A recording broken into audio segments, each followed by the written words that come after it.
नमस्कार विद्यार्थी आणि पालक मित्र हो, मी इंजिनियर हेमचंद्र शिंदे, प्रवेश प्रक्रिया व करिअर मार्गदर्शक, अध्यक्ष centre for career guidance Baramati. सध्या राज्यातून एकच प्रश्न सतत विचारण्यात येतो आहे।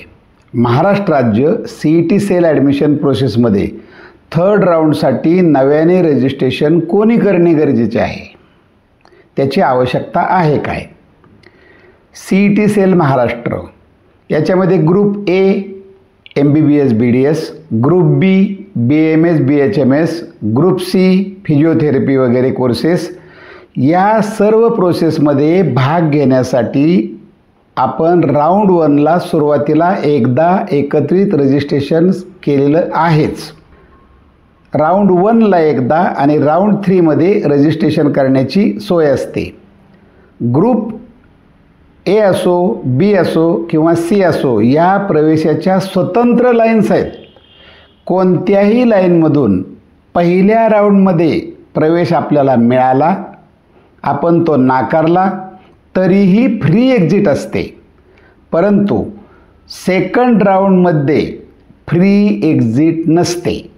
जर प्रवेश मिळाला, आपण तो नाकारला तर फक्त त्या लाईनमधूनच आपण बाहेर पडतो, इतर लाईनमधून मात्र आपण प्रवेशासाठी पात्र असतो।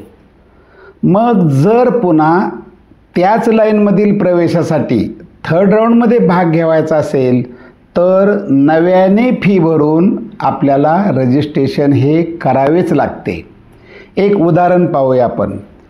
समजा एखाद्या विद्यार्थ्यांनी ग्रुप A MBBS BDS मधून दुसऱ्या राऊंडमध्ये त्याला BDS मिळालं, त्या विद्यार्थ्यांनी ते जॉईन केलं नाही, तो प्रवेश नाकारला, तर तो विद्यार्थी ग्रुप A या लाईनमधून बाहेर पडतो। त्या विद्यार्थ्याला ग्रुप B मधील BAMS BHMS असो किंवा ग्रुप C मधील कोर्सेससाठी असो, तो पात्र आहे। त्या विद्यार्थ्याला नव्याने रजिस्ट्रेशन करण्याची आवश्यकता नाही।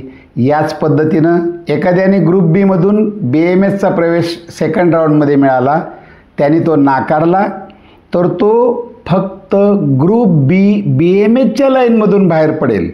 तो MBBS ग्रुप A आणि फिजिओथेरपीच्या ग्रुप Cच्या प्रोसेसमध्ये तो असणारच आहे।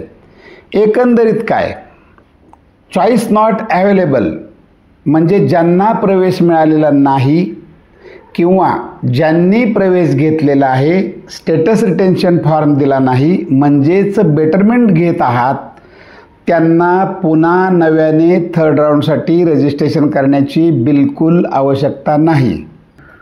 थोडक्यात group A, group B, group C कोणत्याही राऊंड 2 मधून प्रवेश मिळाला, आपण तो नाकारला, याचाच अर्थ आपण नियम तोडला, म्हणून त्याच लाईनमधून तुम्हाला बाहेर काढलं जातं आणि त्याच लाईनमध्ये पुन्हा प्रवेश घ्यायचा असेल तर नव्याने रजिस्ट्रेशन करणं आपल्याला गरजेचं आहे।